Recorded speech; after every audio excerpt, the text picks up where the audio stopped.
Everything used to be stored in the old morgue. Perhaps I should look there first. Where is this morgue? It's the large building behind the hospital. You'll need to go in the back door because it's been sealed off for sanitary reasons. Take this key. It opens a small back entrance at the end of a narrow street. The abandoned morgue behind the hospital. A small door at the end of a narrow street. On my way then. Thank you, nurse. Yes, Doctor? Exactly how bad is the supply situation here at Pembroke? It really depends. Dr. Swansea deftly works his society contacts for monies, but with the quarantine, well, we're in God's hands.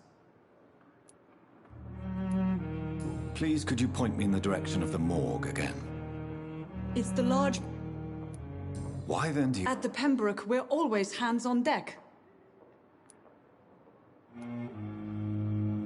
Lack of sleep and the medical profession always ends in disaster. I've witnessed many a colleague succumb to stimulants to fight exhaustion. Drugs were as deadly as bullets in the trenches. London's trenches start here at Pembroke Hospital. We are on the front line, make no mistake.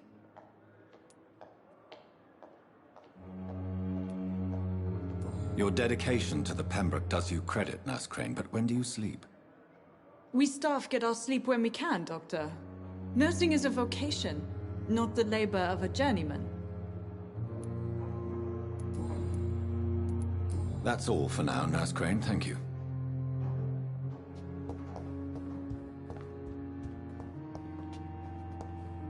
It's locked, all right.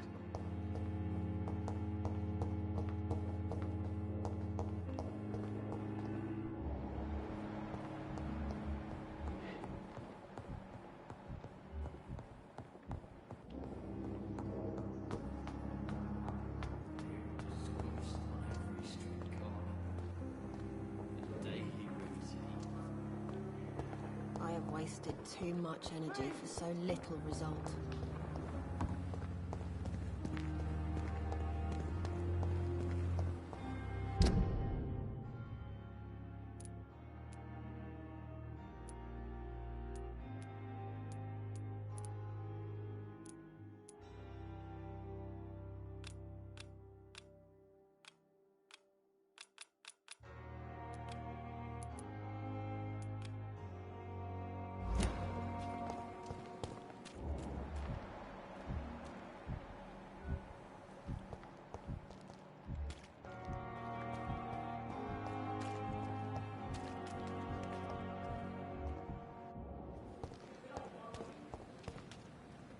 Please, sir. I need help bad. What's going on? I'm Blight, sir. Newton Blight. I've lost my mate. Can't find him anywhere. I'm Dr. Jonathan Reed from the Pembroke Hospital. Please, calm down and give me more details. Oswald and myself were both infantry, sir. We were en route for the hospital, but... well, we had a disagreement. And Oswald ran off towards the canal. How long have you been searching for him? I can't go there. Too many rats by the water. Fucking rats. Can't stand them since the war, sir. Can't stand them at all. Don't be ashamed, Mr. Blight. Many soldiers who survived the trenches suffer from musophobia. I'll see what I can...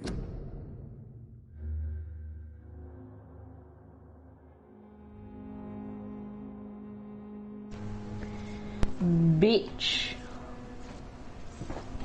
What you doing, homie? Hey, Dronky, I'm stronking the game.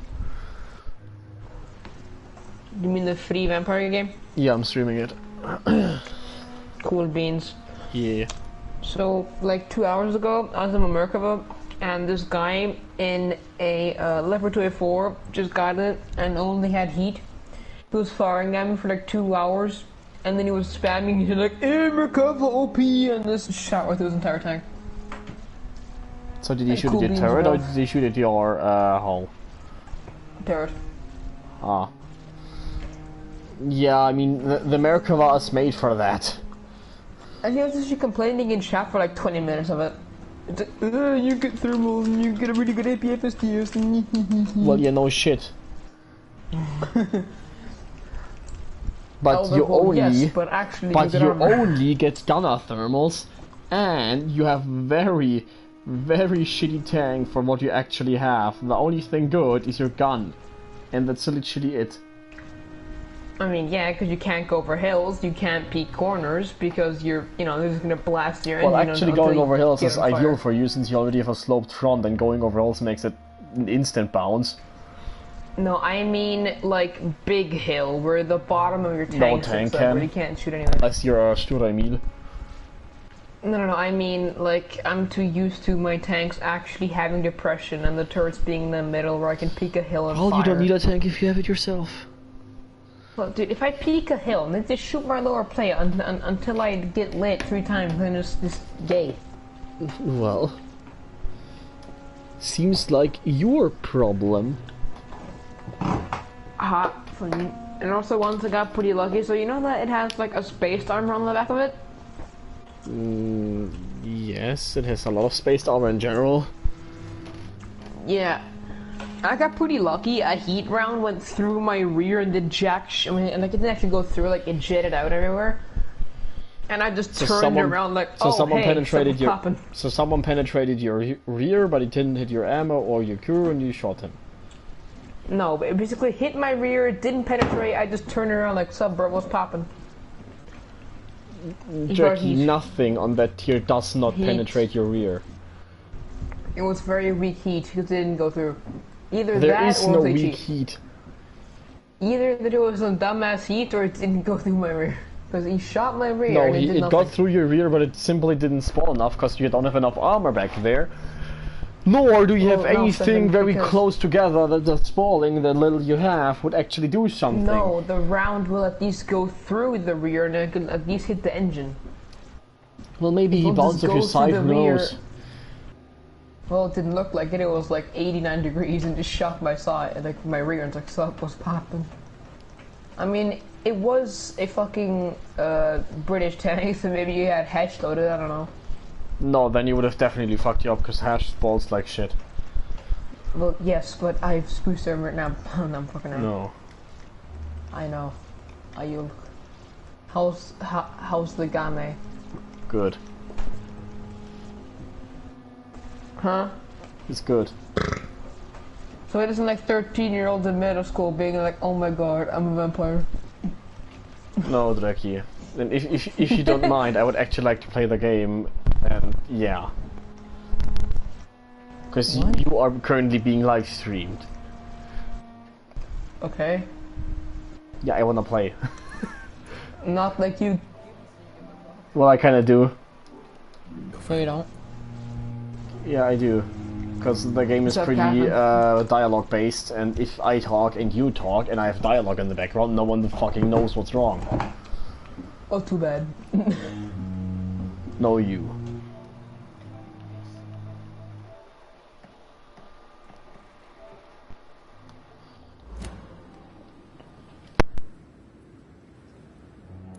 This is a dangerous part of town. What are you doing here? We were looking for the Pembroke Hospital. We both need help. Treatment, I mean. To get some sleep. Just need to feel better, sir. What can you tell me about yourself? I'm Oswald's best friend. We served in the same regiment, sir. We've taken care of each other since we came back from the front. What can you tell me about your friend? His name is Oswald Thatcher. We survived the war together. Oswald is nervous and quite fragile since we came back from the war. Where was your friend the last time you saw him? He went down by the canal. He didn't want to go to the hospital. I think he went to the sewers on purpose. So I couldn't go after him. I have all the information I need for now. If I find anything out about your friend, I'll let you know as soon as I can. Thank you, Dr. Reed.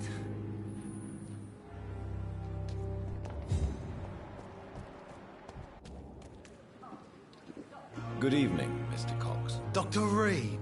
Still working at night, I see. I like that. And why is that? People who don't sleep at night always seem more alive to me. more interesting, one way or another. Do you ever think about that poor fellow I saw you push in the water? The wound he gave me will make sure I don't forget him. Still fucking hurts. Boss had cut me good. That man was determined to murder you. You almost died. What a surprise. The first time I met him, he nearly shit himself. Fucking coward. I guess revenge gives you balls. What did he want? Revenge? I recently had to kill his brother. Poor arsehole thought it would be easy to return the favor.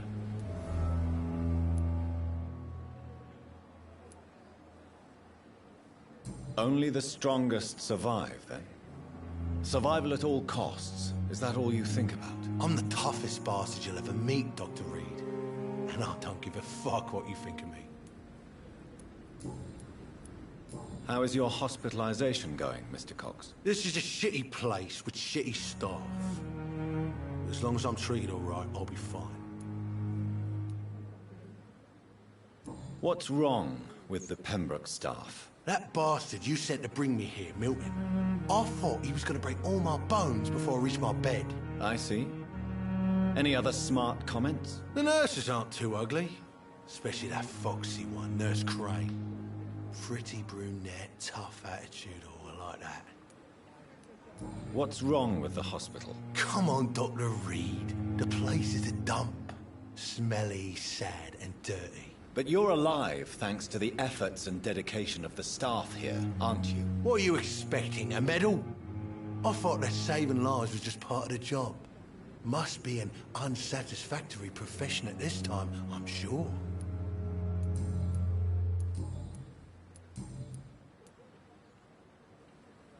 How long do you think you can escape the law, Clay? I know this city like the back of my hand, Doc. I know its streets, who to pay, who to avoid, and who to bully. I won't get caught.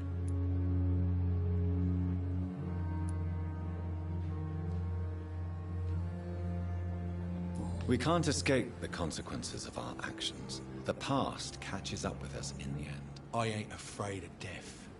I don't hide who I am. I live my life honestly, which is more than I could say for most folks. And who are you, then? I'm the leader of the Wet Boot Boys. One day, I'll leave this shitty place and punch in the face all who thought I would not come back.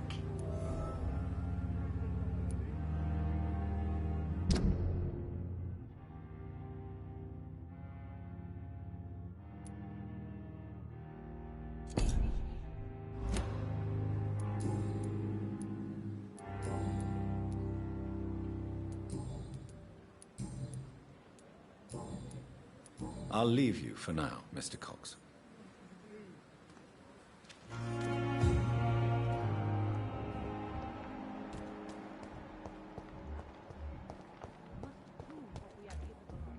Jesus, I've never seen so many people die at the same time.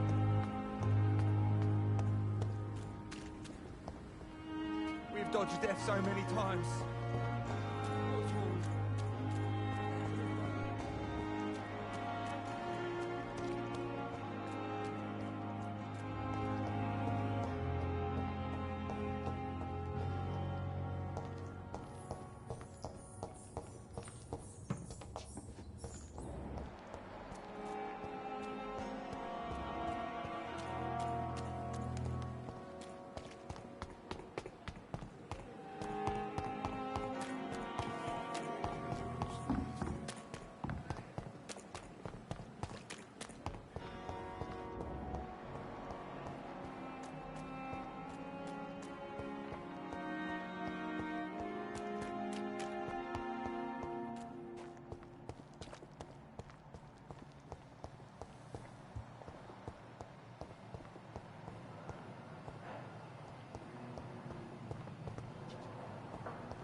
It's locked, all right.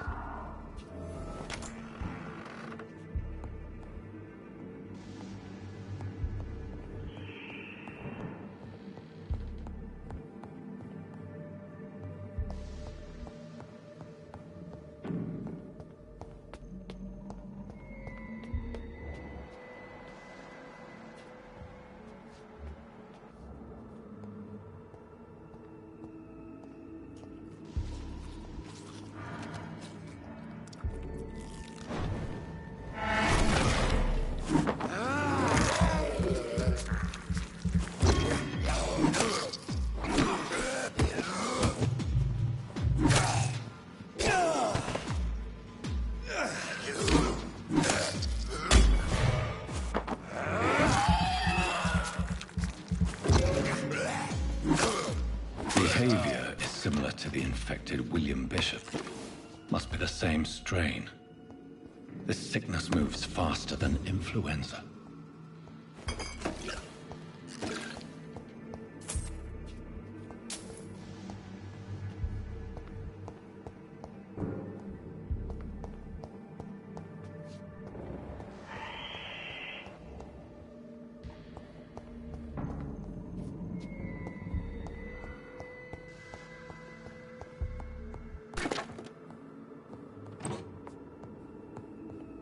This key will surely grant me access to the basement.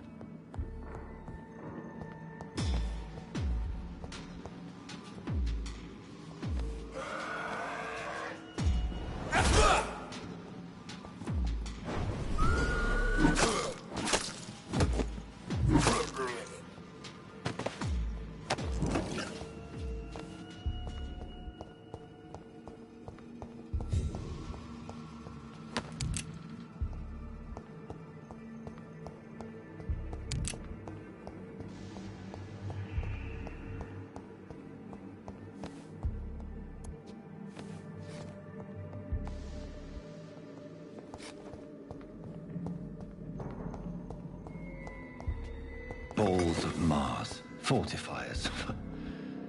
As popular as they are ineffective.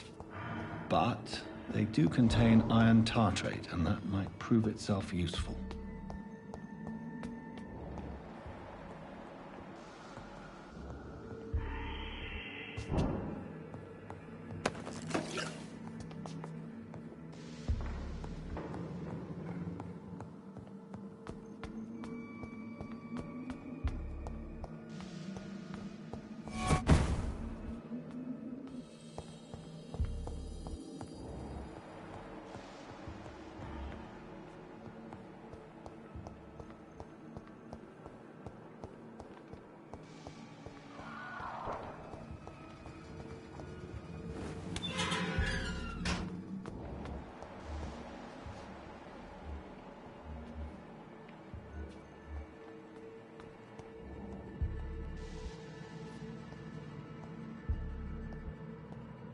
These scowls feed from corpses and the husks of animals.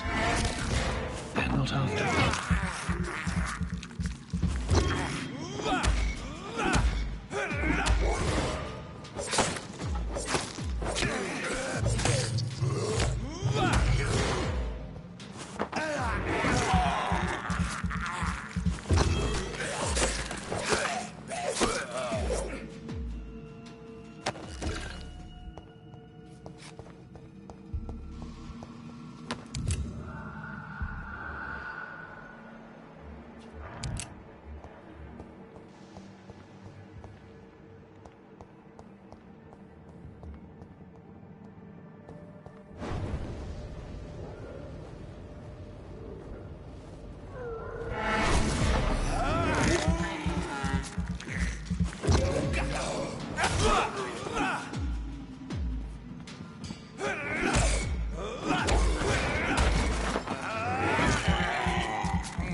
Mr. Connor's injurers don't match the report. I'd better look into this.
These skulls can be so ferocious.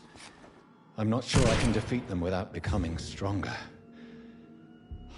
To drink blood is so tempting. Sodium hypochlorite. Dangerous to administer, but efficient in the proper dosage.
Behavior is similar to the infected William Bishop.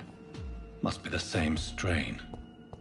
This sickness moves faster than influenza.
Disgust on every street corner. The daily routine.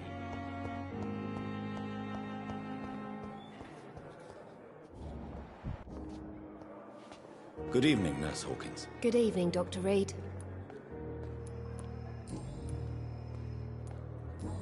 Goodbye, Nurse Hawkins.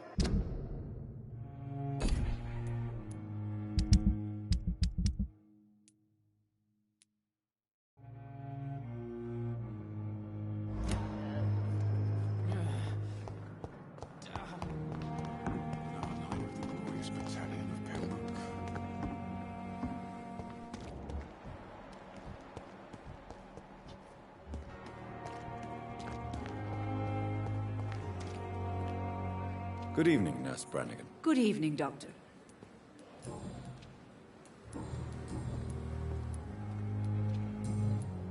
Goodbye, Nurse. Call me if you need assistance.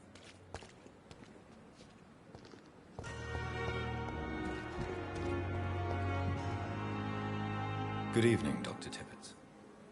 Dr. Reed, any good news to share?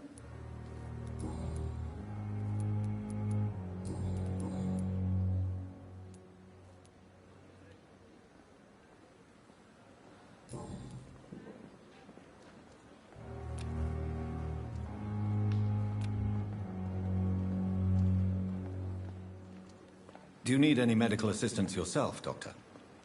Come on, don't be ridiculous, dear colleague. Goodbye, Dr. Tibbets.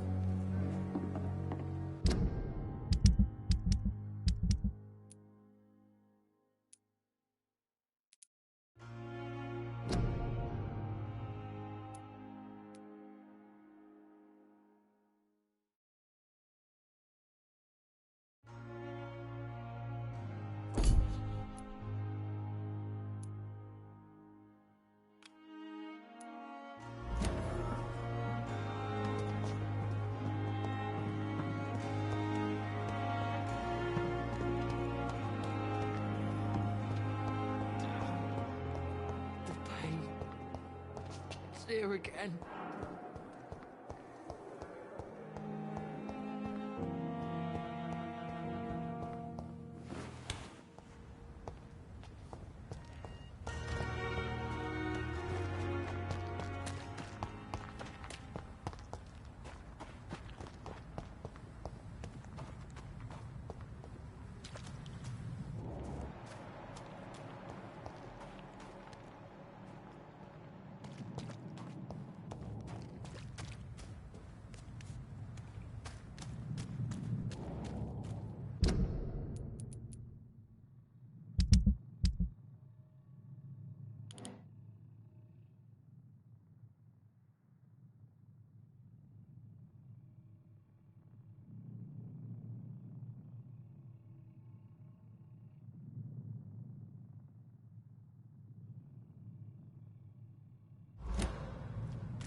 It's a leech!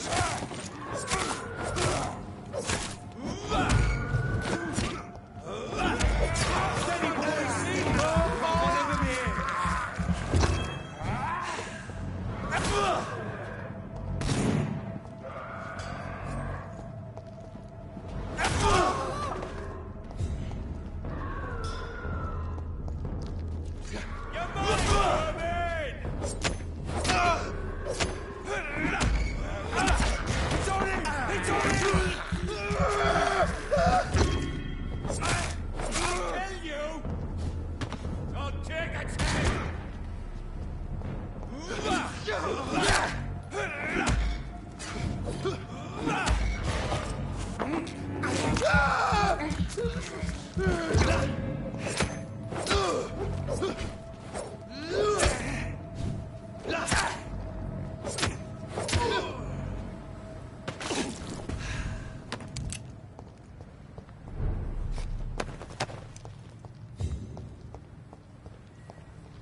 I cannot enter.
Opium is one of the main ingredients of Strickland's medication. Never a good move.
This must be Clay Cox's night.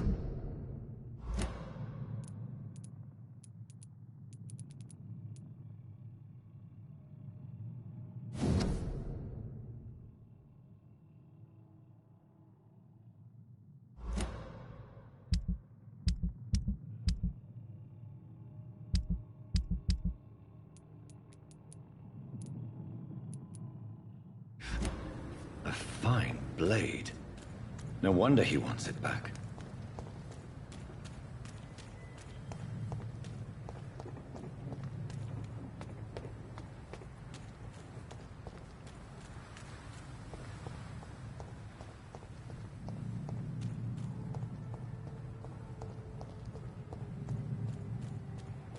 Last warning, sir! Stop right now! See them fancy clothes? This one's a tough!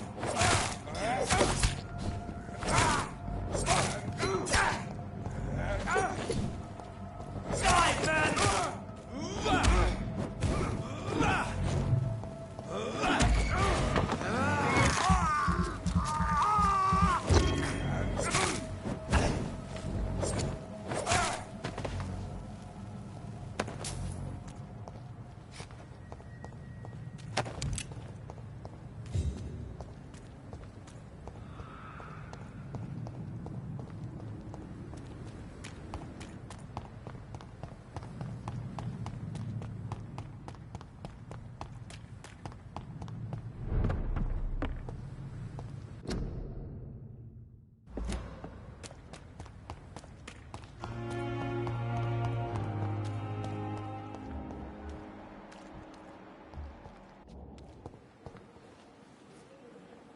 Miss...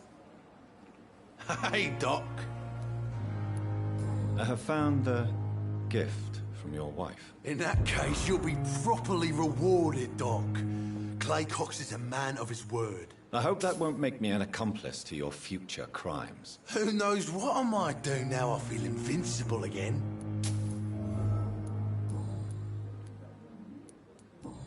I'll leave you for now, Mr. Cox. I've never seen so many people dying at the same time.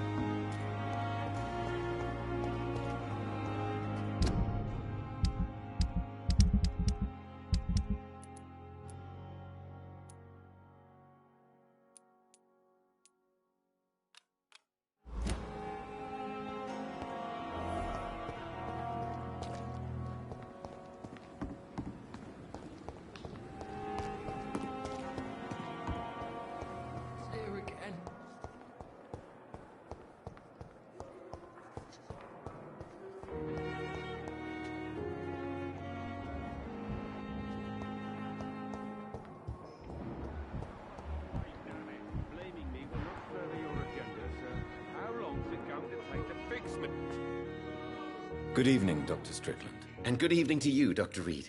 Can I be of any help? I located the shop, but it was vandalized, and the owner is missing. All I found was your order. I was afraid of such bad news. People are so desperate they're ready to burgle a shop for drugs. That's quite a list you ordered. Opium, sodium hypochlorite. It can't be just headaches you're trying to cure. This dreadful influenza, of course. I already ran some tests on hopeless cases. Without success, I must admit. Do you realize you could create a lethal poison without the correct dosage? Then there are the legal ramifications. Is this not true of any medical substance, Dr. Reed? However, if you would agree to improve it, I'd be glad to accept your help. As long as you promise to be scrupulous with your experiments, I may try to gather these substances, and even help improve upon the mixture. That's all I'm asking for, Dr. Reed. That's all I'm asking.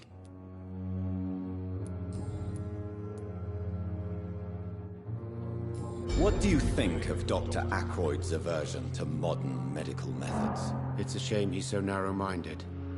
Dr. Swansea taught me that science is about exploring uncharted territory.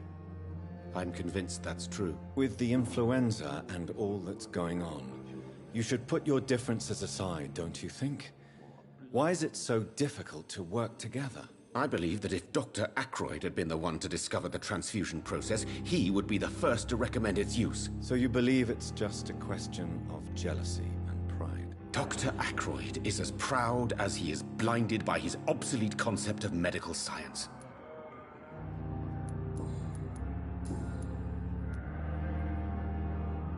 I want to know about these secret tests you run, and if they can save people from this epidemic. Speak to me now, Thoreau. I know I may sound presumptuous, but I'm just following your steps, Dr. Reed. I'm casting away the shadows of ignorance by daring to face them. Self-confidence is essential in our line of work, my young colleague, but only if tempered with the correct amount of cynicism. But you never doubt yourself, Dr. Reed. I've read all your articles and books. You performed the most daring research during the war.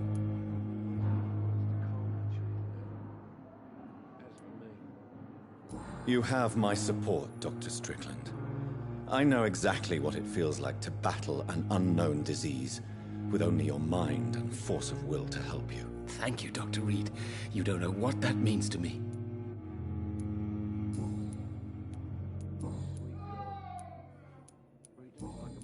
Goodbye, Dr. Strickland. I can't let Strickland put his patients at risk with... Good evening, Mr. Fiddick. Good evening, Dr. Reed. Any news about my operation?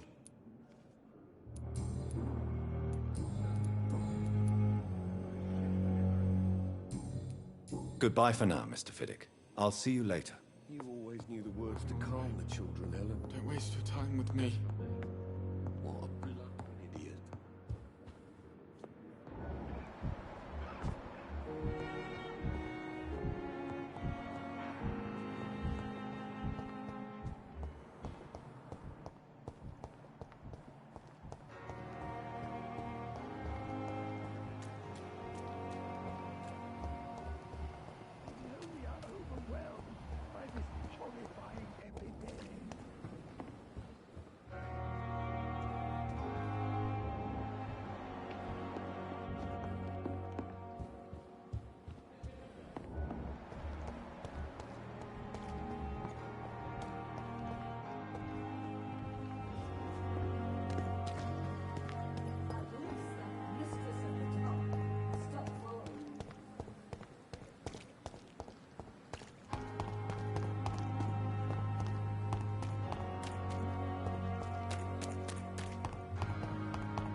Not now.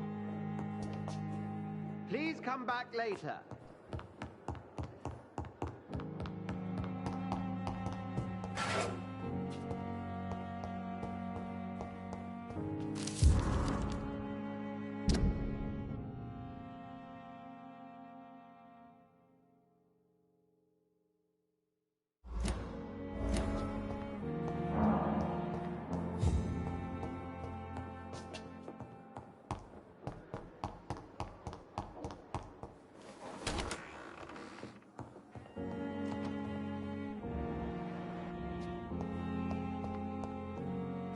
Strickland's project could be dangerous. I have a mind to report him to Dr. Ackroyd.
Sweet girl. Reads me like a book. I'll never Finally, you've returned, Doctor. Did you find anything of value? Yes, nurse. You've worked your first miracle, Doctor. Now, this patient here needs immediate treatment. Duty calls. When the storm has passed, I'll show you how to mix the remedy yourself with the same basic ingredients. Many thanks, Doctor. When you've finished, you ought to report to Dr. Swansea in his office. He's been looking for you. Seemed pressing.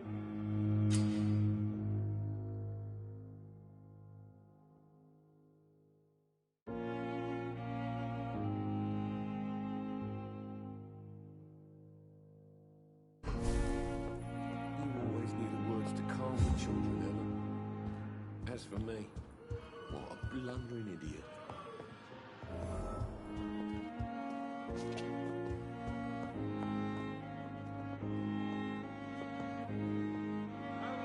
Good evening, Doctor. How is my son doing?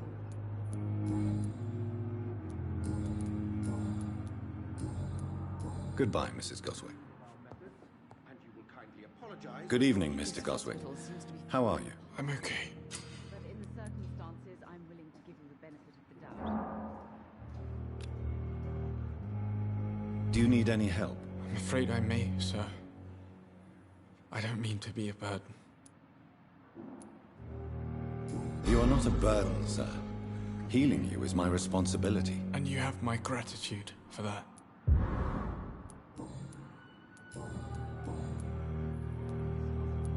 How painful is your throat, Mr. Goswick? So painful I'd rather not talk at all, Doctor.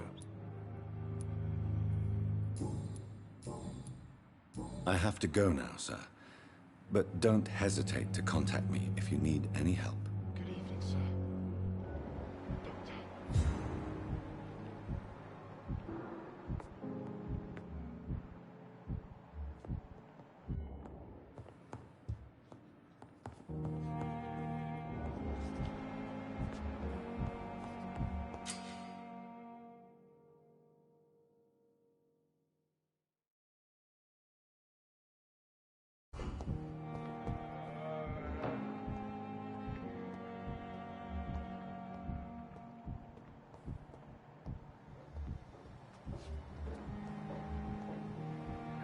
Help me!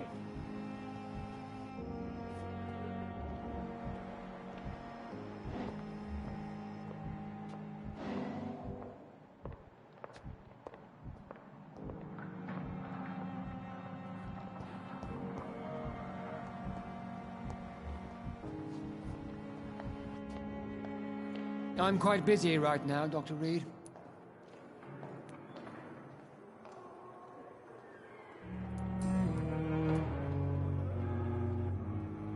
Do you think Dr. Strickland has any chance of curing the Spanish flu by himself? His wish to cure the sick is not driven by pride, but by an idealistic view about our mission here.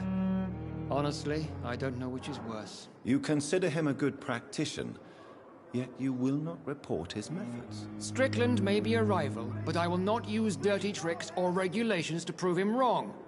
We are doctors, not politicians.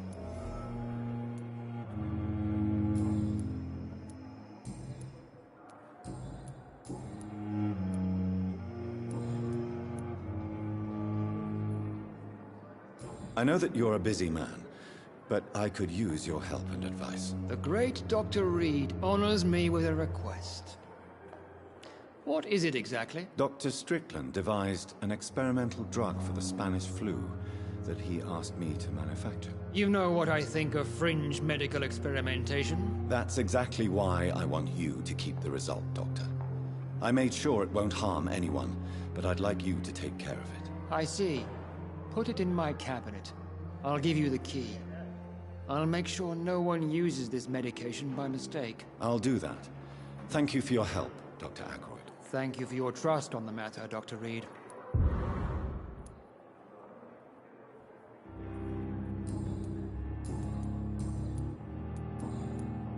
Thank you for your time. We'll talk later. The giant morgue disguised as a hospital. That's a pembroke nowadays.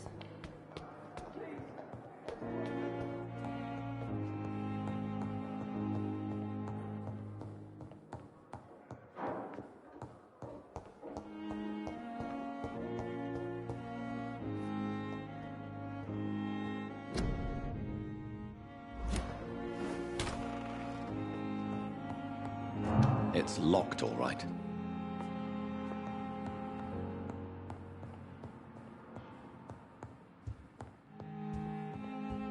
It's locked.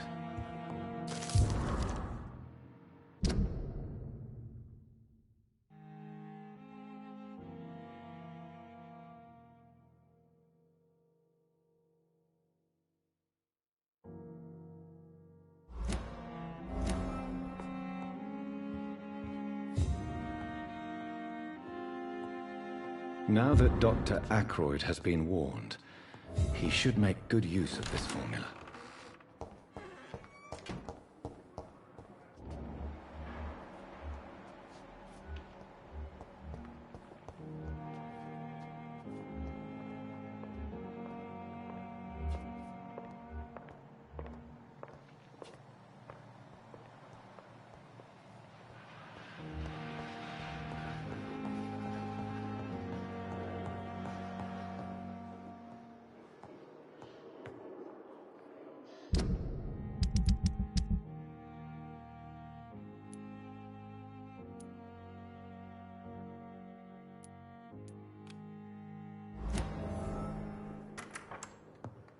Please, Jonathan, come in. Fascinating, is it not? In the last decade, so many mysteries have been brought to light with our microscopes. The human body, biology's penultimate frontier. The more we explore its boundaries, the less we're able to trace a clear line between life and death. You, my friend, have a foot in both countries. The view must be vertiginous. It's at least as vertiginous as chatting about vampires with you, I would say. This must be all so new to you.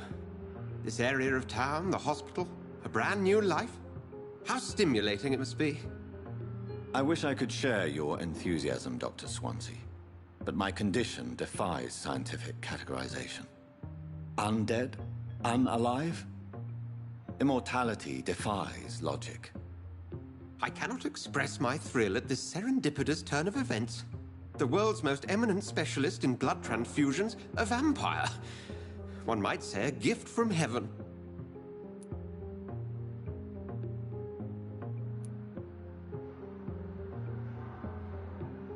There is an absurd poetry to my situation. Physician, heal thyself. Forgive me. I've been an admirer of your work for a long time, and now you are so much more than a brilliant physician. And please, call me Edgar.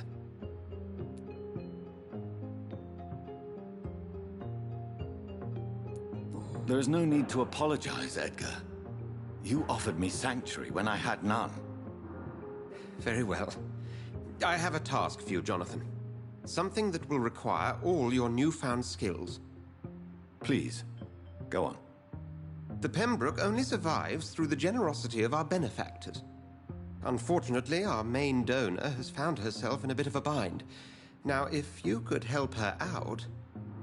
A spokesman or politician is what you need. That's not my calling. And until I come to understand what has happened to me, I require discretion. Discretion is in order, Jonathan. Lady Ashbury has recently received rather indelicate correspondence that, if revealed, would jeopardize her position. And you would like me to eradicate this threat? By the stole, of course not. I would just like you to pay her a visit.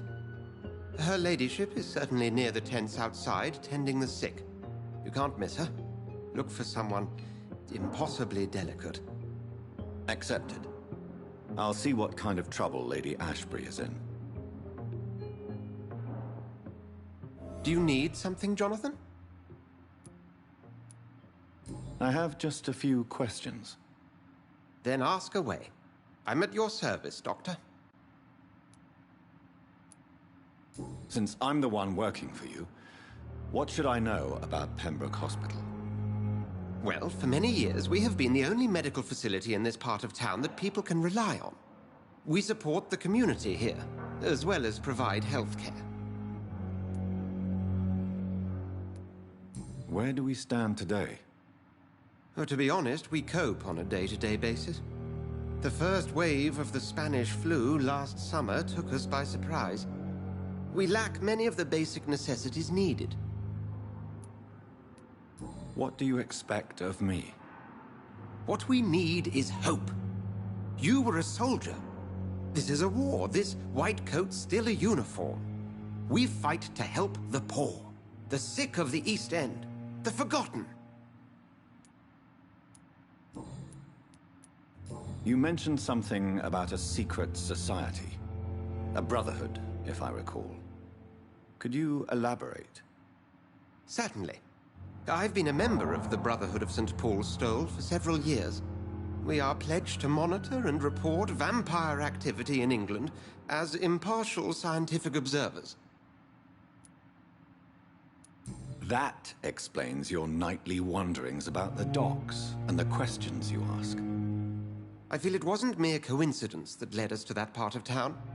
There was something as yet unseen that set those chain of events in motion. Yet you don't fear me. And still, you know the monster that lurks beneath the civilized surface. The Brotherhood has studied your kind for centuries. We believe you are as supernatural as a lion is to a gazelle.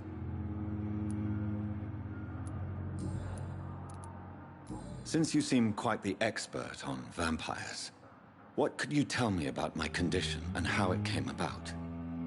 As men of science, our first step is always to start with what we know. Forget the myths, the hackneyed scrawlings, and the penny dreadfuls. They do not scratch the surface of the truth you now find yourself in. The sun. The morning following my transformation. Its rays burned me. There was pain, smoke, and my skin blackened. You will find there is very little that can kill a vampire, my friend. You have been offered relative immortality. The sun will most certainly hurt you, leaving you weakened and damaged, but it will not destroy you.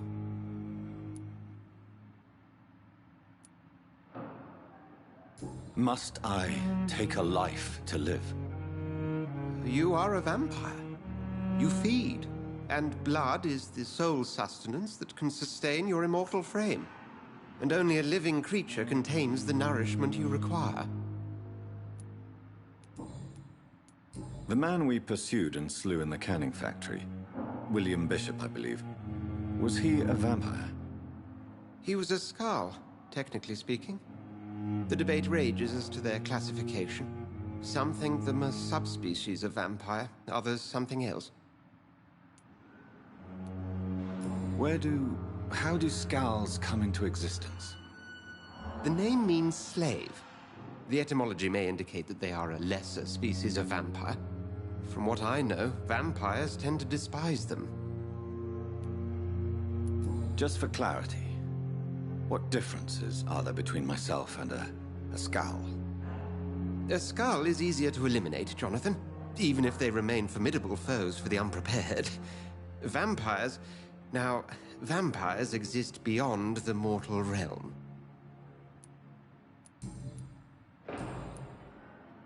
We'll see each other again soon, Edgar.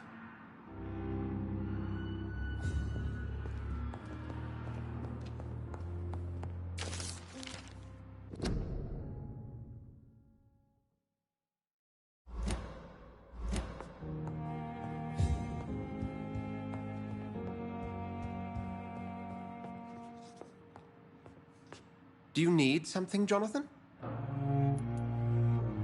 We'll see each other again soon, Edgar.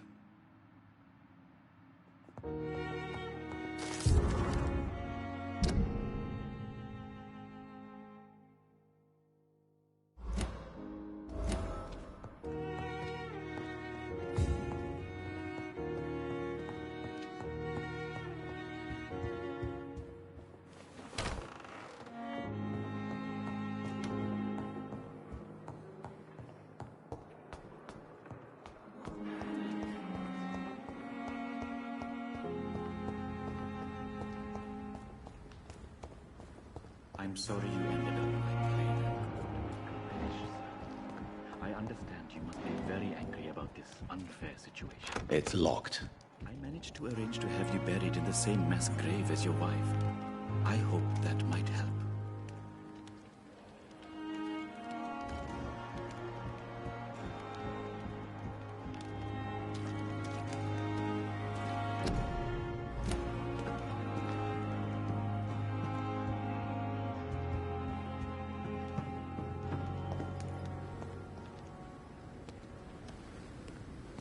I'm sorry you ended up on my plain and cold medical bench, sir. I understand you must be very angry about this unfair situation. I managed to arrange to have you buried in the same mass grave as your wife. I hope that might help.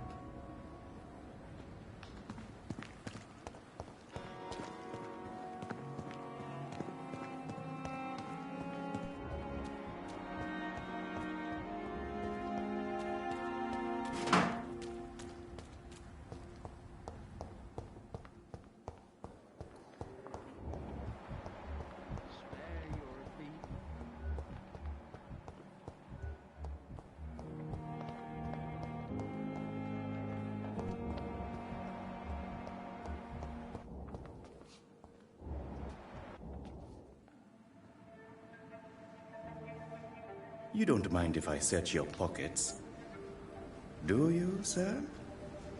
You won't need any of these anyway. I'm not stealing from you, mister. I'm only redistributing your belongings to people who need them more than you. You see, no one has claimed your body, sir, so it would be such a shame to bury you with your valuables. I will not forget you, sir, and I thank you for your generous donation.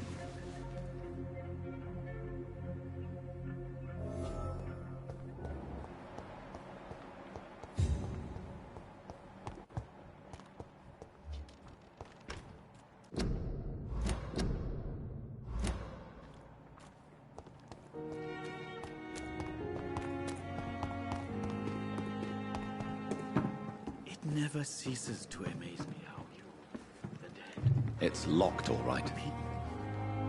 Good evening, Dr. Reed. Have you heard of someone blackmailing people in the hospital? Pardon me, sir, but I have no idea what you're talking about.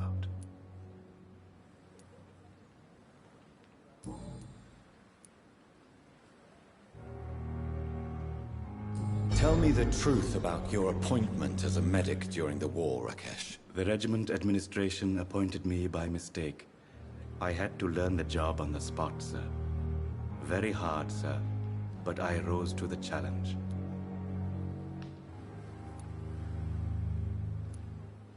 Do you realize how many soldiers died because of that decision? You should have refused. Yes, sir. I swear I did, sir. But no one listened. When the first wounded arrived, I had to do what I could. It is an unbelievable story, Mr. Chidana. It was a time beyond belief, Dr. Reed. But I'm happy not to deal with the wounded. I prefer caring for the dead now. You can't impersonate a doctor. You can't improvise a medical education. People could die at your hands. You're absolutely right, sir. But as a field surgeon, it was more like being a butcher. Do you believe you have really helped these people? My ratings were within the averages of the regiment. I saved lives, Dr. Reed. Does that not say enough about triage and war surgery?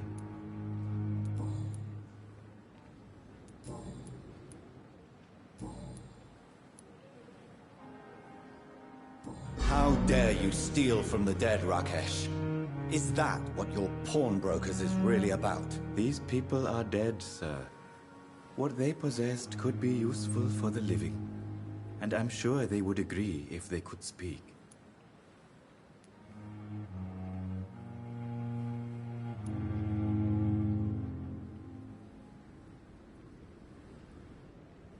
Whatever your motives, you're making money by stealing from the dead.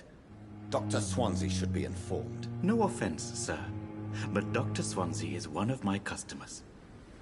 As I told you, I like to help people, and everybody needs help from time to time. Please show me what you have to sell. Of course. It's just trinkets and curios, really.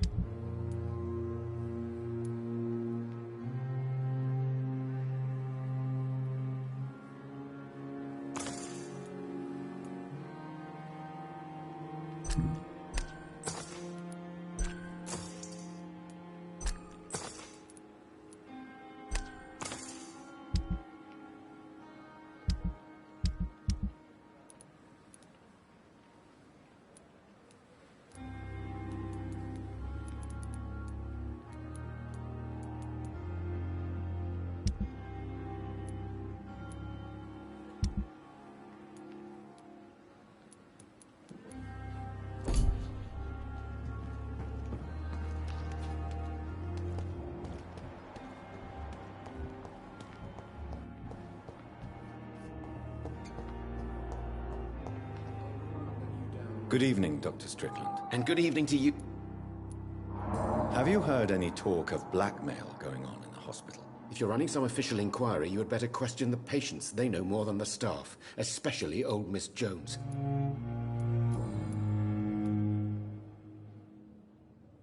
Did you know Dr. Ackroyd never reported your experimental research, despite the fact he doesn't agree with it? Really?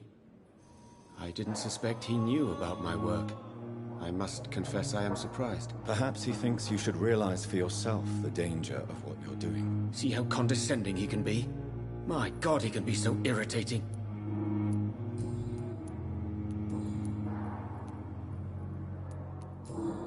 Goodbye, Dr. Strickland. As for me...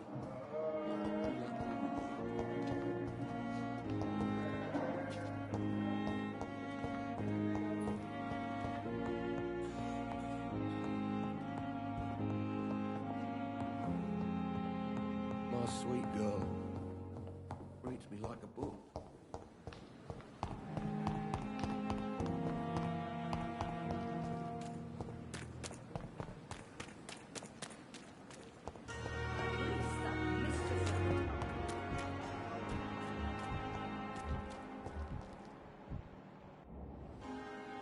Hey, Doc.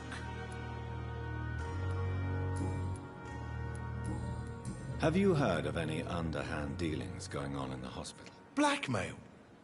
That's not my style. Too risky. The black market, though. Now that's where the money is. I'll leave you for now, Mr. Cox.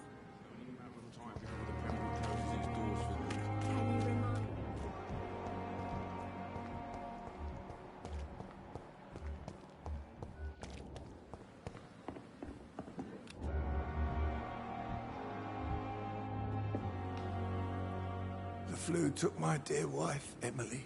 I take comfort knowing we'll soon be together again. Mr. Rainfield, that's no way to talk. You're in good hands here, and we'll be up again soon enough.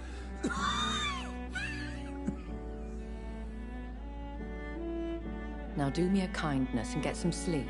I'll be back round later. Your words are kind, the blessings of an angel. You're the sweet, sweet Lady of Mercy.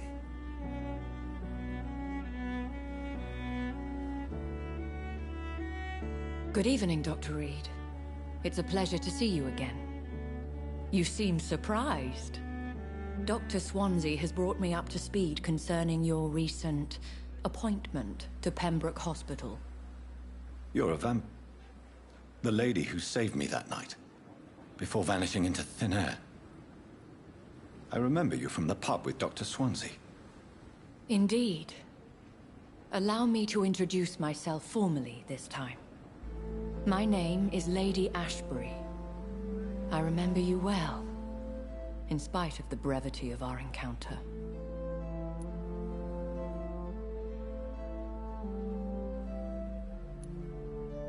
So it seems our Dr. Swansea does indeed have a fascination for creatures of our constitution. Dr. Swansea is a remarkable man. Dedicated, one might say, obstinate? He spent years compiling our bestiary. I hope you're more disposed to answer my questions now. You must have countless questions, but our rather urgent matter first. Swansea has explained. My cover, if you prefer, has been compromised. Pardon my boldness, Your Ladyship, but I have questions concerning this condition we share. As a newborn, your hunger for answers is rivaled only by your thirst for blood. But the questions need wait. I'm a scientist. My trade is in the deciphering of mysteries, and I need information to feed my mind. I will gladly answer every question you have, but first, prove yourself capable of resolving my predicament without eating the culprit. Have any of the patients given you trouble? These poor souls have so little left to live for. I do my best to ease their pain. The world would be I am simply a necessary evil. Dr. Swansea has commissioned me to be your agent in this matter. You could start by explaining what's amiss. These past insufferable weeks, I've been the victim of extortion. I've made a first payment, but the blackmailer grows greedy. I must refuse his most recent demands. Who would be so foolish as to threaten you? A kindred spirit?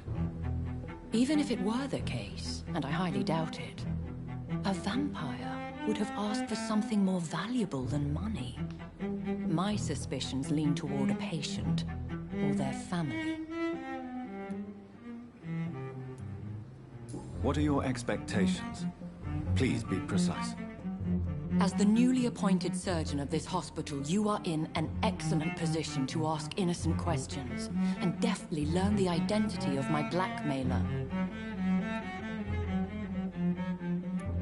If we're dealing with an ordinary criminal, surely you've the means to deal with it yourself, if I may. As immortal tradition doth dictate, all fangs and hypnotic eyes ablaze, the blood would run like a river. That's what I hope to avoid. Violence has a tendency to spiral out of control. Please continue. Every detail is essential. I'm your man. My embarrassment in this matter is eclipsed only by my shame at having put the hospital at risk. The threat from our anonymous scoundrel is clear. A list of dates. My visits coinciding with the dates of suspicious patient deaths due to massive blood loss. Is it true? Now aren't you the blunt one?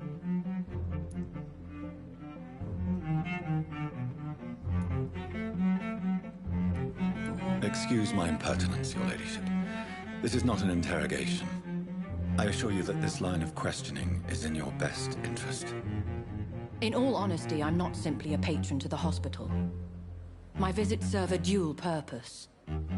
Dr. Swansea has been treating my condition with a revolutionary technique of blood transfusion.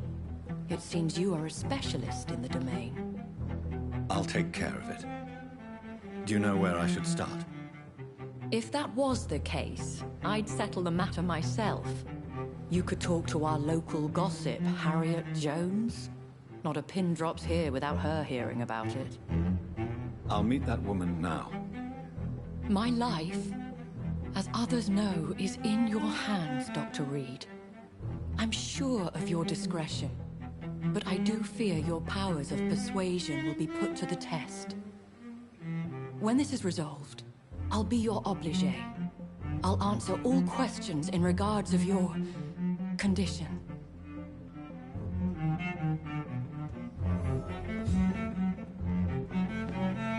Is our little mystery close? I think of no. My situation.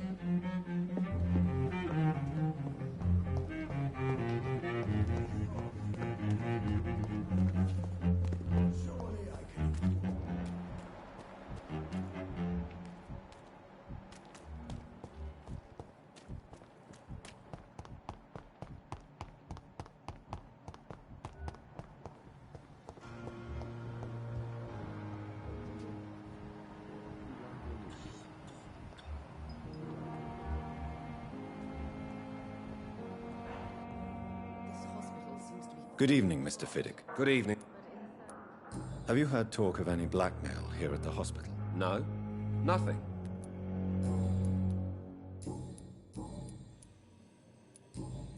Goodbye for now, Mr. Fiddick. You always knew the words to calm the children, Helen.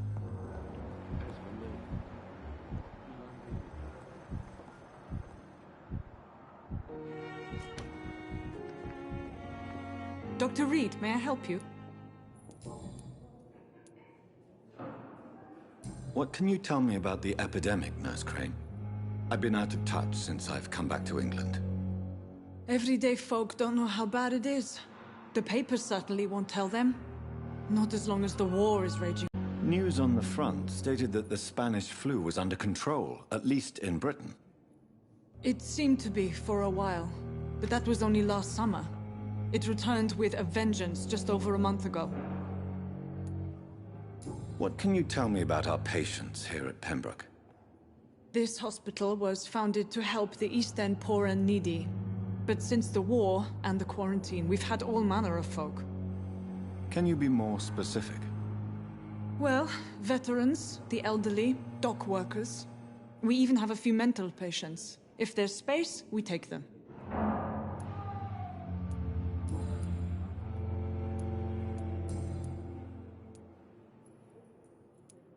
Do you know if any of the hospital staff have had run-ins with the law? Doctor, you've hardly been here and you're already questioning the moral fortitude of the staff. Have you heard rumors about blackmail within the hospital? I don't have time to listen to all the idle gossip that floats in these... For how long have you been working here, Nurse Crane? I first volunteered at the Pembroke in 1911, a few months after Dr. Swansea was appointed. And before you arrived here? If you must know, this was my first job. Well, Dr. Swansea certainly has confidence in your abilities. Are you in charge of the nursing staff? Not in an official capacity, but the Pembroke doesn't always work above board, so to speak. What about medical protocols? Dr. Reed, we don't have the money and resources here at the Pembroke like they do in the West End. We do what we can. How is the duty roster organized? Everybody works until they can't. If there's time, they'll eat a meal and shed a silent tear.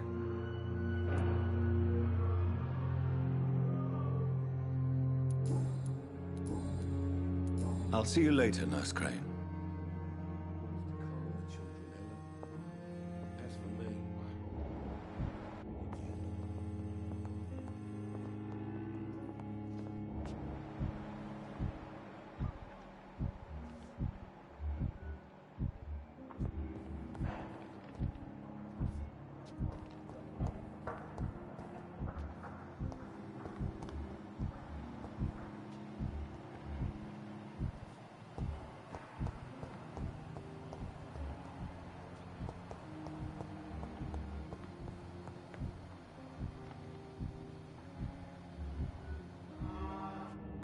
I will not let you down, my boy.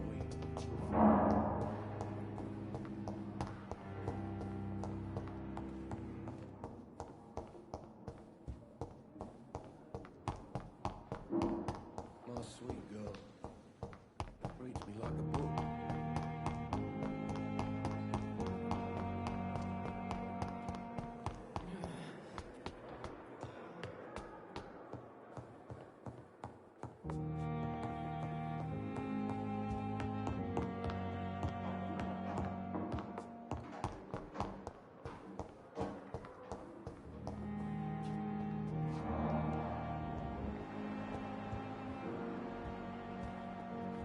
It's locked.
can I be sure I'll not find your unconscious body in the house again? I promise you, you'll not find my unconscious body. For God's sake, how can you say such a thing? How can you refuse to listen? I tried to warn you for so long. No, I won't let my only son die. You promised me you'll stay alive. Your son lied to you, like the whole world lies to us.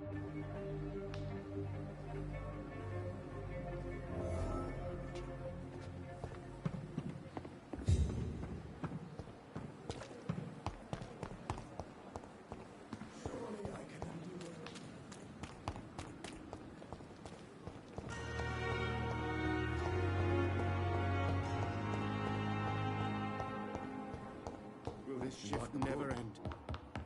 I never could keep anything from her. Good evening, Doctor.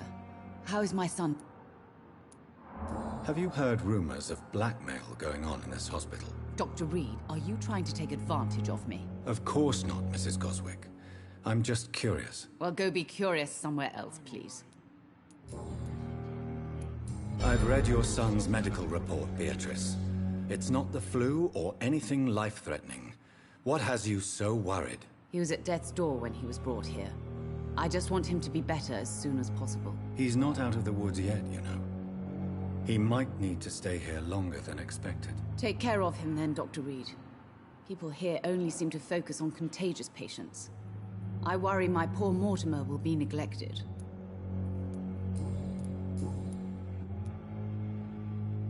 Your son wished to die, Beatrice. Why did you hide such crucial information? Are you not aware suicide is a crime? Mortimer could be thrown in jail. I can't let that happen.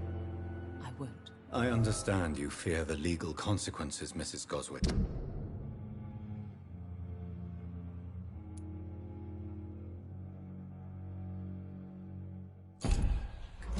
But don't you realize your silence significantly affects your son's case? All my son needs is help and comprehension.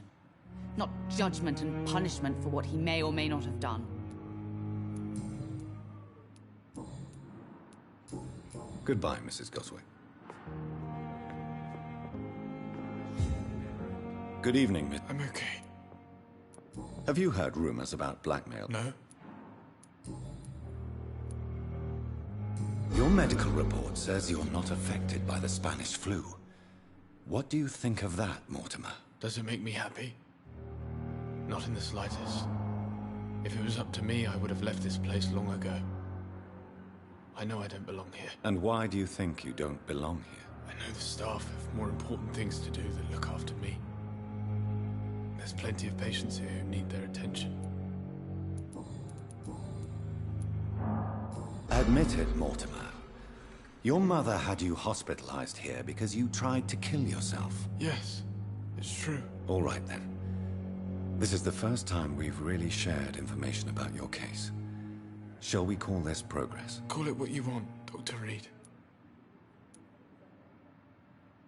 You can trust me. I won't report you to the authorities. My one and only concern is your health. I guess I should thank you, then. Can I help you in any way, Mr. Goswick? I wrote a letter for my mother. She was supposed to read it after my death. But I suppose she doesn't have to read it now. I see.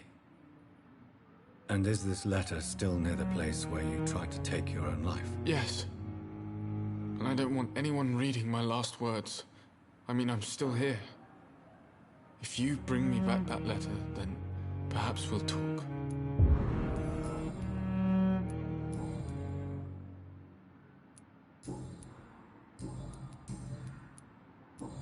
I have to go now, sir. But don't... Good evening, sir.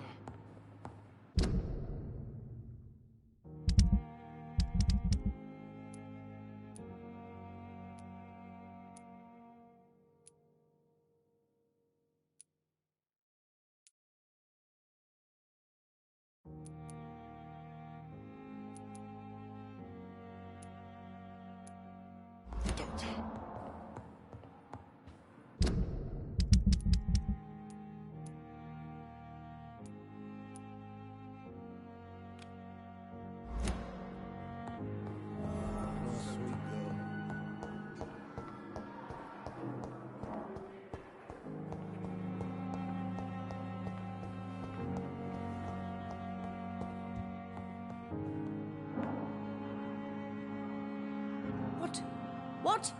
What is this?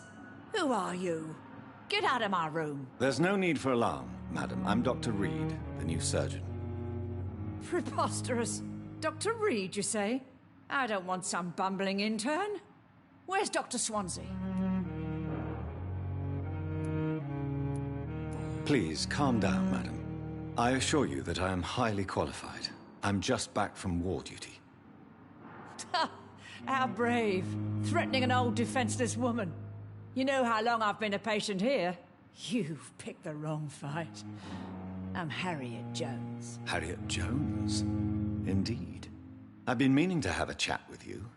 You know what goes on here better than any other patient, I gather. Oh, better than any patient, nurse or doctor. I've seen so many vile undertakings. I heard there have been some despicable goings-on. Was there a case of blackmail? Blackmail? Wait. You're investigating something. This isn't a social call. One of those incompetent cunts slit a poor sod's vein.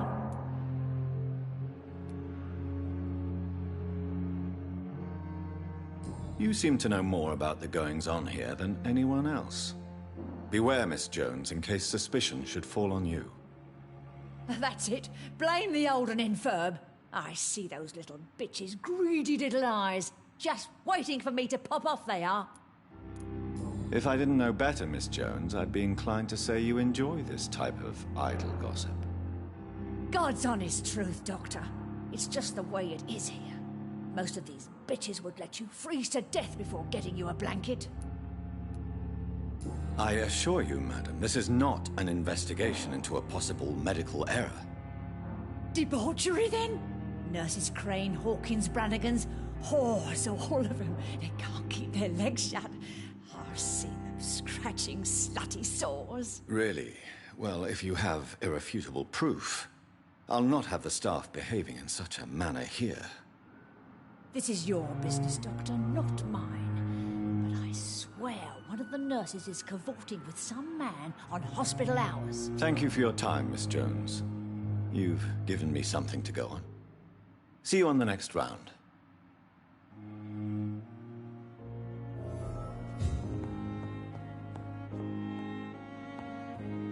The patients and staff might know something. I'll start my investigation with them. Hello again, Dr. Reed.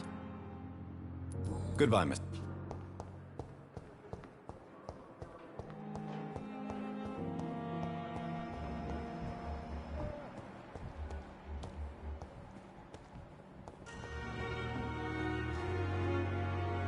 Good evening, Milton. Good evening. Have you heard of any underhand dealings going on in this hospital? There are a lot of secrets round here. I'm not surprised someone tried to make money from them. What kind of secrets? I'm not in the gossip business, Dr. Reed. If you want to know more, you better talk to Harriet Jones. She's the oldest patient here.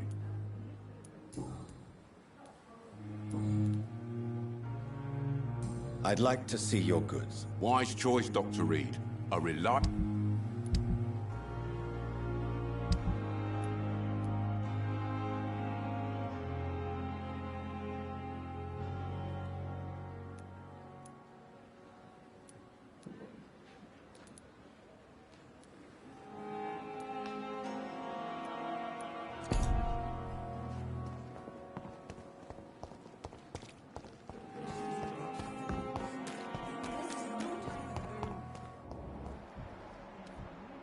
When I get back, I'll have a word. He's really busy.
You're sure you don't come back with me?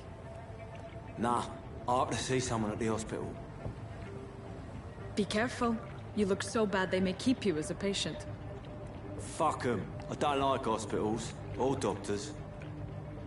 Well then, when you go back to Whitechapel, you may find this useful. What is it?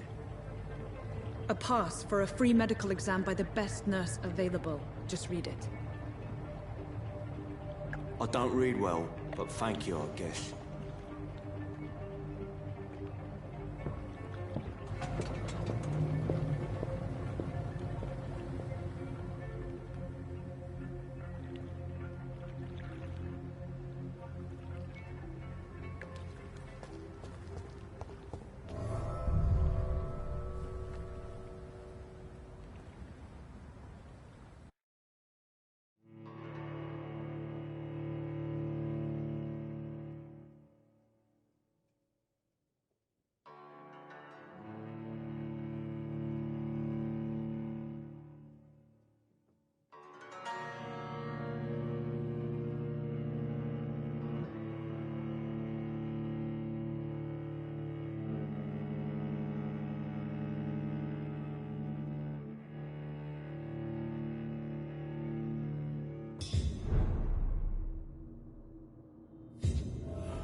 This man has been savagely attacked and dragged to the floor.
Are you injured, sir? Help me get out of here. I need to get out. I'm Dr. Reed, and I'd be glad to help you, but you must calm down first. Please, take a deep breath and tell me your name. Okay. I'm Oswald Thatcher. Please, I need to get out. Mr. Thatcher, your friend Newton sent me to help you. Do you remember him? Yes, I do. Good. Now leave this place and enjoy the cool night air. It's quite invigorating. I'm sure you'll feel better if you do.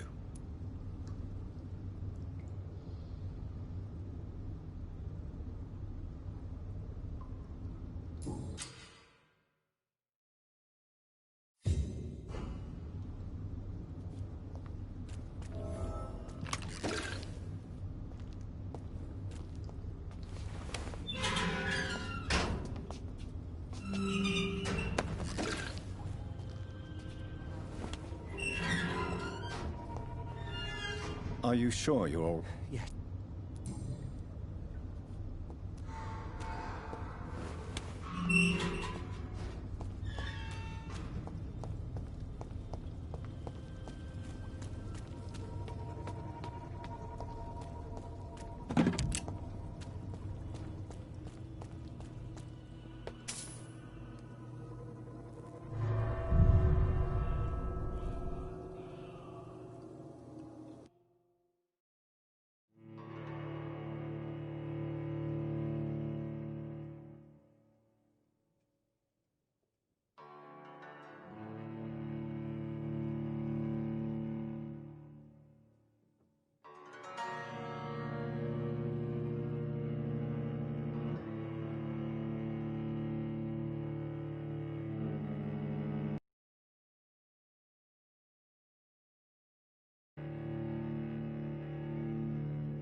What sort of creature is this?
Here's what's left of him.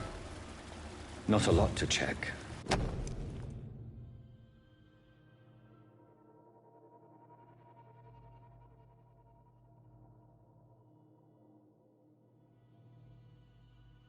Some voucher for a free checkup in Whitechapel. What is Nurse Crane up to? I really must find her.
Miss, please, I feel sick.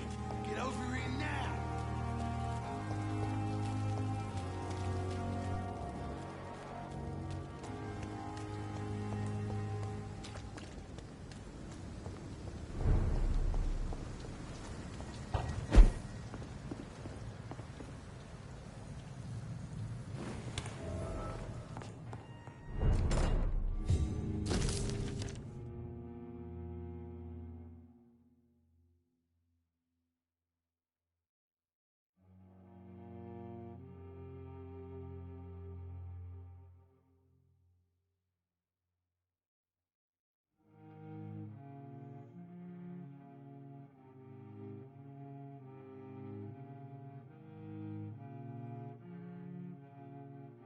In this letter, Mortimer Goswick does nothing to hide his desire to die. I could give it to his mother, but doing so would betray his trust.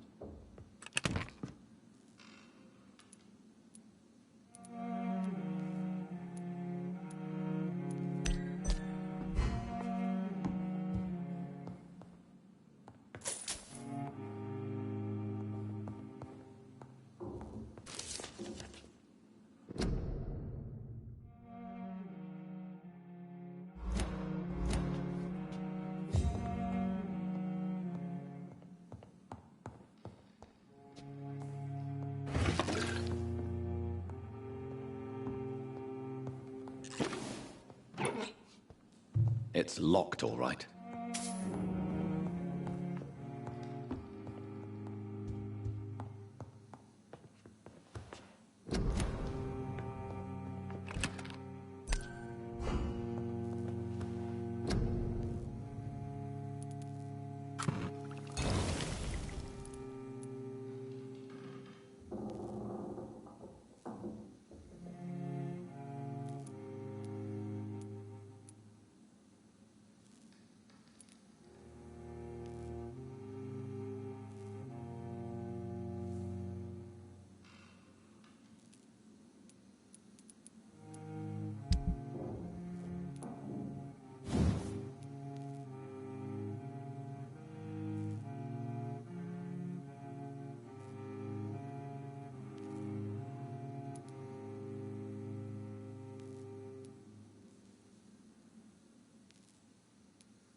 Damn.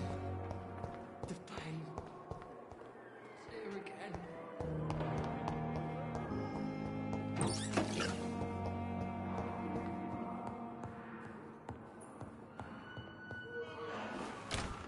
Don't waste your time with me. Good evening, Mr. Goswick. How are you? I'm okay. I have retrieved you. Thank you. I think you should talk to your mother. It would be good for... Thank you.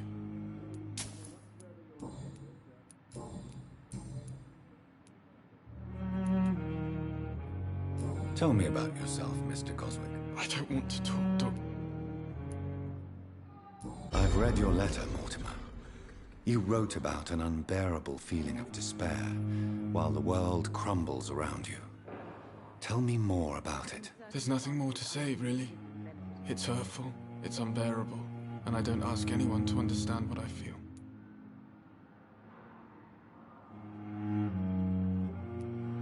Don't you see how lucky you are? You're rich, you're in good health, and you have a loving mother. You're simply drowning in self-pity. Leave me alone then, Doctor, and let me drown myself. I've read your letter. There's nothing more to say, really. Don't you see how... Leave me alone. Do you need any help? Thank you, Dr. Reed, but you've done enough already.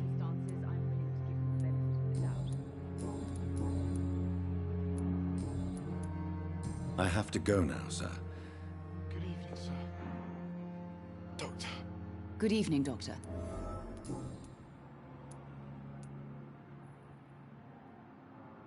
Mortimer is extremely vague as to his motivations for committing suicide.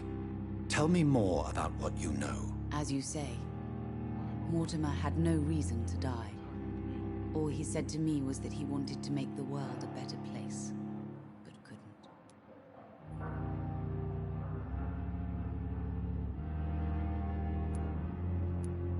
Why did your son feel so useless when facing the world? I think it was more that he could only see the melancholy facets of life. He couldn't help but dwell on such things. What do you think he meant by making the world a better place? Mortimer has always been a sensitive soul. He wouldn't talk to anyone for months after his father passed. It's like he carries everyone's sadness with him. I have read your son's suicide note. It was not an impulsive gesture, nor was it his first attempt. He threatened to kill himself a few times before. But I never thought he would dare to punish me this much. Punish you? Why? I've known for a long time he was not happy with his life. But I always hoped he cared enough to avoid making me suffer like this. Do you realize your son could try to kill himself again? He might succeed next time. I think about it every minute. But I won't stop fighting for my son's future. That's how much I love him.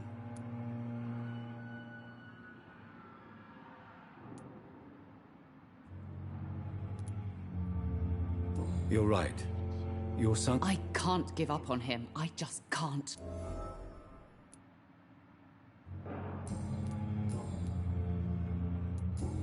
Goodbye, Mrs. Goswick. Good evening. I'm okay. Your mother won't let you down, Mortimer. Don't you share her hope for a better future? No. I don't. Won't you even try? Do you want me to promise you I'll get better? Do you want me to tell her the same thing? I could, but it would not change anything.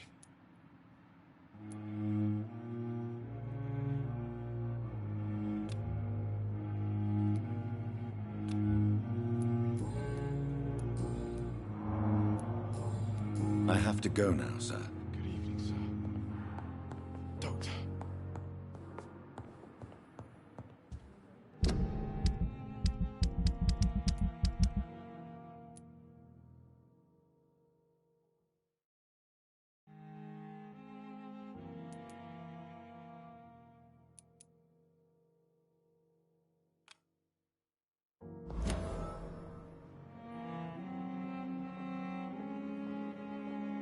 This hospital seems to be falling apart. But But in the circumstances, I'm willing to give you the benefit of the doubt.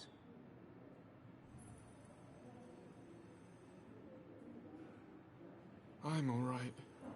Don't waste your time with me.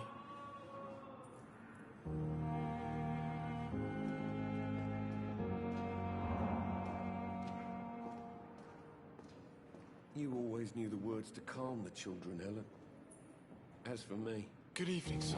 Blundering idiot. Doctor.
Multiple abrasions and scarring on the arms and legs.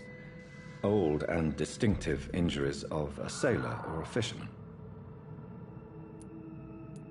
Traces of a pinkish foam at the corner of the lips.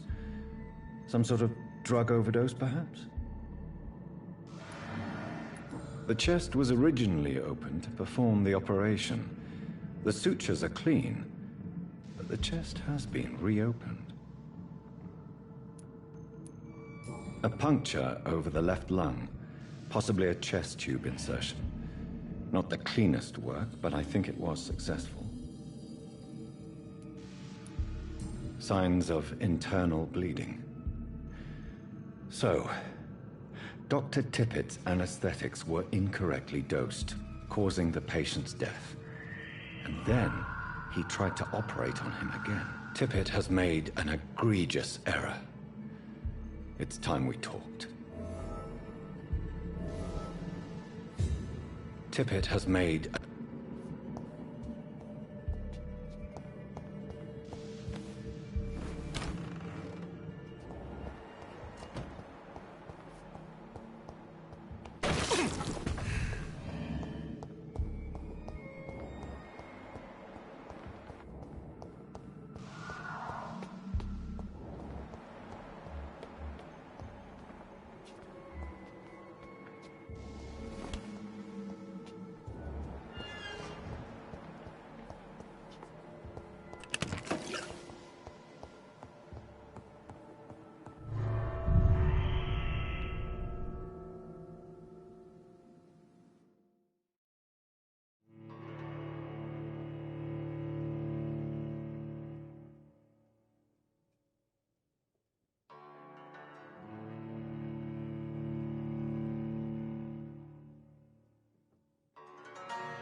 Continues.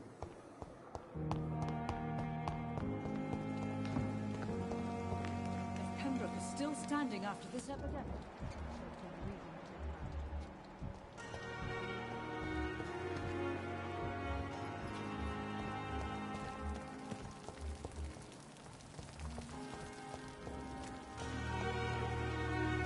Good evening, Dr. Tippett. Dr. Reed, any good news to share?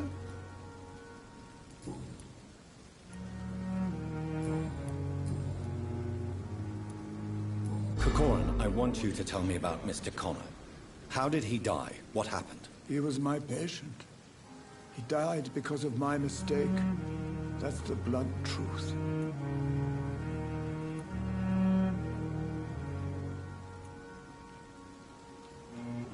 What was the nature of the mistake?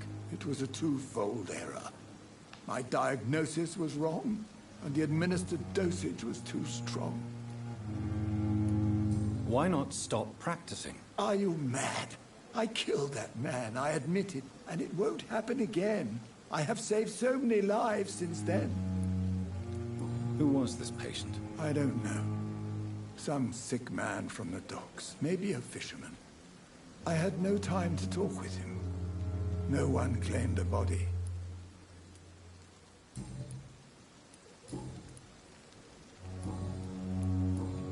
Goodbye, Dr. Tippett.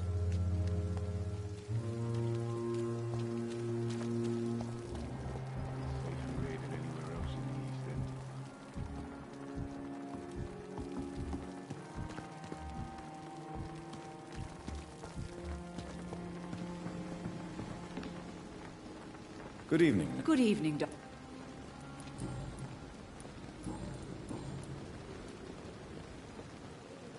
Tell me what Dr. Tippett did. I know his mistake caused a patient's death. If I had not covered up his error, Dr. Tippett would have been fired from this hospital. I could not let that happen. You can't allow your emotions to dictate your conduct concerning patients, Nurse Brannigan. Look around you, Dr. Reed. Do you really think we can afford to lose a brilliant practitioner like Dr. Tippett in our situation?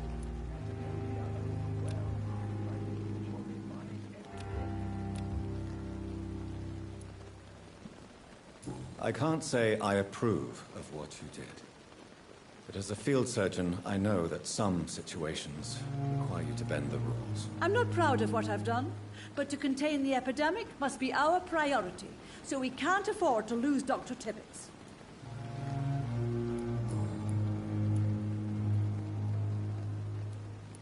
I've decided that I won't reveal Dr. Tippett's, shall we say, misdemeanor. I'm so glad you share my point of view.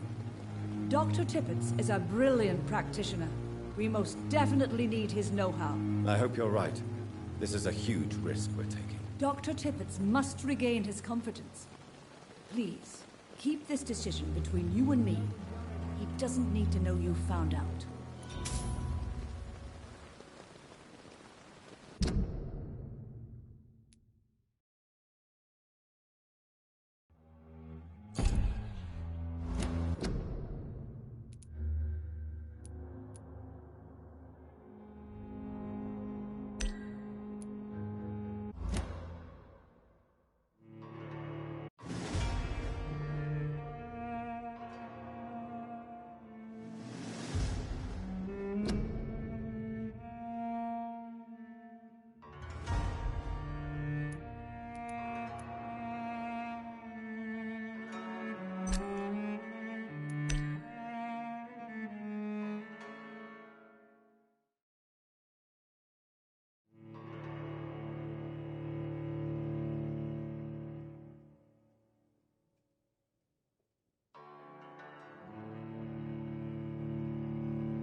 One of them?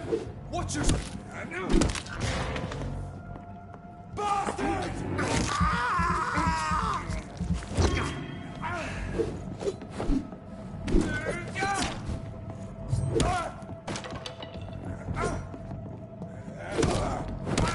Oh, Christ!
one fire.